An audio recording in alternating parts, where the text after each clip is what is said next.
Une semaine de l'espace, 13 janvier et on est encore que mercredi. J'ai commencé ma semaine avec un duo challenge et pas des moindres. Retrouver un rythme de sommeil dit normal. Entendez par là le coucher à minuit et se lever raisonnablement le lendemain matin. De rebondissement en rebondissement, pas le temps de digérer, je m'informe ici et là pour forger mon armure. Ça fait 1 an et demi que je me prépare à digérer. Ça va aller là, hein? Pas le temps de dige, la gargantuesque nouvelle que voilà m'a amarré les larmes aux yeux. Terminus, tout le monde descend. L'éditeur du 4 janvier a répondu à l'envoi de mon manuscrit. La responsable éditoriale, deux points, ouvrez les guillemets, est séduite par mon manuscrit et serait ravie d'échanger avec moi pour discuter de l'éventualité de le publier chez eux. Fermez les guillemets. J'ai envie d'hurler, de pleurer, de monter sur le toit avec mon mégaphone et le dire à toute la ville en aspergeant toute la foule avec du champagne. L'élastique que je tends depuis des mois va bientôt péter et éclabousser tous les pans de ma vie. J'ai eu ma muse virile au téléphone dans l'après-midi.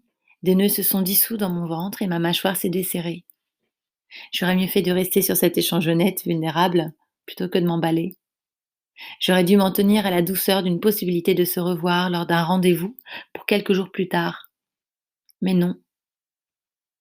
Au lieu de ça, la sociopathe qui vit au grenier, en haut à droite, à côté de mon oreille, s'est mis bien en tête de créer une affiche de concert en noir et blanc, affichant ma muse le jour de son anniversaire à Los Angeles.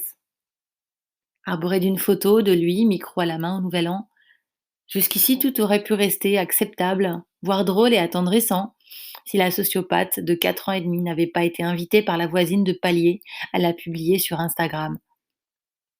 La sociopathe de 4 ans et demi déborde d'imagination. Ce que j'oublie toujours, c'est d'appeler la baby-sitter pour la placer sous surveillance.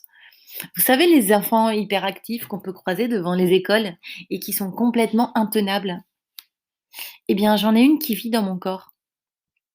Il n'a évidemment pas apprécié. Il n'a pas ri non plus, ni relevé mes délicats clins d'œil. Je voudrais disparaître sous terre et ne plus jamais le revoir. Je voudrais que la planète me zappe. Pouf! Comme ça, pour effacer ce moment. Je me sens tellement conne, tellement une merde. Je ne me crois pas assez, alors j'en fais trop. Tellement trop. Des caisses, de dynamite. Comment j'ai pu me dire que c'était une idée géniale? C'est la première fois que j'aimerais être une autruche.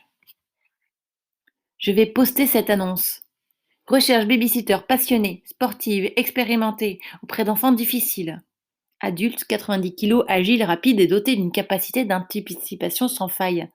Elle devra ne pas compter ses heures, faire preuve de patience, mais aussi de poigne.